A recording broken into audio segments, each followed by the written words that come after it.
Space बहुत बड़ा है और अजूबों से भरा है। ये बस खाली जगह नहीं है, ये ब्रह्मांड हलचल से भरा है। तारे पैदा होते हैं और तारे मरते हैं। इनमें से कुछ मौतें बहुत शानदार होती हैं, उन्हें सुपरनोवा कहते हैं। सुपरनोवा सबसे बड़े धमाके हैं जो हम ब्रह्मांड में देख सकते हैं। सोचो, एक तारा हमारे सूरज से भी बड़ा 1 अरब सूरज की रोशनी से फट रहा है, यही सुपरनोवा है। ये धमाके सिर्फ विनाशकारी नहीं है, ये ब्रह्मांड के लिए जरूरी है। ये भट्टियां हैं जहां भारी तत्व बनते हैं। ये तत्व ग्रहों और जिंदगी के लिए बिल्डिंग ब्लॉक बनते हैं। एक सुपरनोवा एक तारे की विस्फोटक मौत है। यह बहुत शक्ति और सुंदरता की एक ब्रह्मांडीय घटना है। सुपरनोवा के दौरान एक तारे की चमक अचानक बढ़ जाती है। ऐसा एक बड़े विस्फोट के कारण होता है जो तारे की बाहरी परतों को अंतरिक्ष में उड़ा देता है। एक गुब्बारे की कल्पना करो जो फटने तक फूलता रहता है। एक सुपरनोवा भी ऐसा ही होता है। तारे का ईंधन खत्म हो जाता है और उसका कोर ढह जाता है। यह पतन एक शॉक वेव उत्पन्न करता है जो तारे से होकर गुजरता है और उसे फाड़ देता है। सुपरनोवा के दौरान तारे से निकलने वाला पदार्थ अविश्वसनीय गति से यात्रा करता है। यह प्रकाश की गति के 10% तक पहुंच सकता है।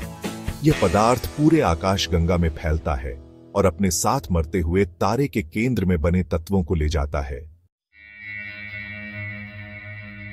तारे अमर लगते हैं, लेकिन उनका भी एक जीवन चक्र होता है, हमारी तरह। वे पैदा होते हैं, जीते हैं और मरते हैं। एक सुपरनोवा एक तारे के जीवन के अंत का प्रतीक है। लाखों या अरबों वर्षों के बाद एक शानदार समापन। तारे गैस और धूल के बादलों से पैदा होते हैं। गुरुत्वाकर्षण इस पदार्थ को एक साथ खींचता है। जैसे जैसे अधिक से अधिक पदार्थ एक साथ जमा होता है, केंद्र गर्म होता जाता है। अंततः दबाव और तापमान इतना अधिक हो जाता है कि परमाणु संलयन शुरू हो जाता है। यह वह प्रक्रिया है जहां हाइड्रोजन परमाणु मिलकर हीलियम बनाते हैं और बहुत अधिक ऊर्जा छोड़ते हैं। यह ऊर्जा तारे को चमकदार बनाती है। अपने अधिकांश जीवन के लिए तारे संतुलन की स्थिति में रहते हैं। परमाणु संलयन का बाहरी दबाव गुरुत्वाकर्षण के अंदर की ओर खिंचाव को संतुलित करता है, लेकिन यह संतुलन हमेशा के लिए नहीं रह सकता। अंततः तारे का ईंधन खत्म हो जाता है। आगे क्या होता है यह तारे के द्रव्यमान पर निर्भर करता है। सभी सुपरनोवा एक जैसे नहीं होते। खगोलविद सुपरनोवा को 2 मुख्य प्रकारों में वर्गीकृत करते हैं, टाइप आई और टाइप डाई। टाइप डी सुपरनोवा तब होते हैं जब बड़े तारे हमारे सूर्य के द्रव्यमान का कम से कम 8 गुना का ईंधन खत्म हो जाता है। उनके कोर अपने ही गुरुत्वाकर्षण के नीचे गिर जाते हैं, जिससे विस्फोट होता है। टाइप आई सुपरनोवा अलग होते हैं। वे बाइनरी स्टार सिस्टम में होते हैं, जहां 2 तारे एक दूसरे की परिक्रमा करते हैं। तारों में से एक सफेद बौना होता है जो सूर्य जैसे तारे का घना अवशेष होता है। सफेद बौना अपने साथी तारे से पदार्थ खींचता है। इससे सफेद बौना अस्थिर हो सकता है और विस्फोट हो सकता है। प्रत्येक प्रकार के सुपरनोवा की अनूठी विशेषताएं होती हैं जो खगोलविदों को इन शक्तिशाली विस्फोटों को चलाने वाली प्रक्रियाओं को समझने में मदद करती हैं। भाग 5, सुपरनोवा का महत्व। सुपरनोवा केवल ब्रह्मांडीय आतिशबाजी के सुंदर प्रदर्शन से कहीं अधिक है। वे आकाशगंगाओं और ब्रह्मांड के विकास में एक महत्वपूर्ण भूमिका निभाते हैं। सबसे पहले, सुपरनोवा ब्रह्मांड में भारी तत्वों का प्राथमिक स्रोत है। सुपरनोवा के दौरान तीव्र गर्मी और दबाव लोहे से भारी तत्व बनाते हैं, जैसे सोना, चांदी और यूरेनियम। ये तत्व विस्फोट से अंतरिक्ष में बिखर जाते हैं। दूसरा, सुपरनोवा शॉकवेव उत्पन्न करते हैं जो नए तारों के निर्माण को गति प्रदान कर सकते हैं। ये शॉकवेव गैस और धूल के पास के बादलों को संकुचित करते हैं, जिससे वे ढह जाते हैं और नए तारकीय नर्सरी को प्रज्वलित करते हैं। तीसरा, सुपरनोवा का उपयोग ब्रह्मांड में दूरियों को मापने के लिए ब्रह्मांडीय प्रकाश स्तंभ के रूप में किया जाता है। कुछ प्रकार के सुपरनोवा की चमक को देखकर खगोलविद गणना कर सकते हैं कि वे कितनी दूर हैं। इससे हमें ब्रह्मांड के पैमाने और विस्तार को समझने में मदद मिलती है। भाग 6, एक सुपरनोवा की ऊर्जा। एक सुपरनोवा द्वारा जारी ऊर्जा लगभग अकल्पनीय है। यह हमारे सूर्य के पूरे जीवन काल में ऊर्जा उत्पादन से अधिक है। कुछ ही सेकंड में एक सुपरनोवा एक पूरी आकाशगंगा को मात दे सकता है।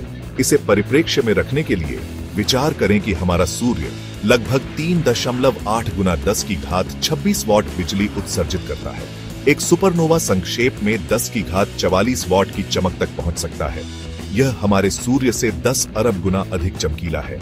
यह ऊर्जा गामा किरणों से लेकर रेडियो तरंगों तक पूरे विद्युत चुंबकीय स्पेक्ट्रम में जारी होती है। एक सुपरनोवा से निकलने वाली शॉकवेव हजारों वर्षों तक यात्रा कर सकती है, जिससे इंटरस्टेलर माध्यम गर्म और संकुचित होता है।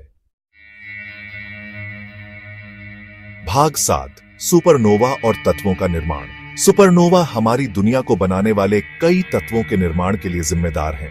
एक सुपरनोवा के कोर में तीव्र गर्मी और दबाव एक विशाल परमाणु भट्टी की तरह काम करते हैं। इस भट्टी के अंदर हाइड्रोजन और हीलियम जैसे हल्के तत्व भारी तत्वों में जुड़ जाते हैं।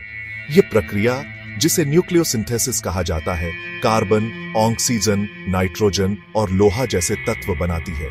ये तत्व जीवन के लिए आवश्यक हैं।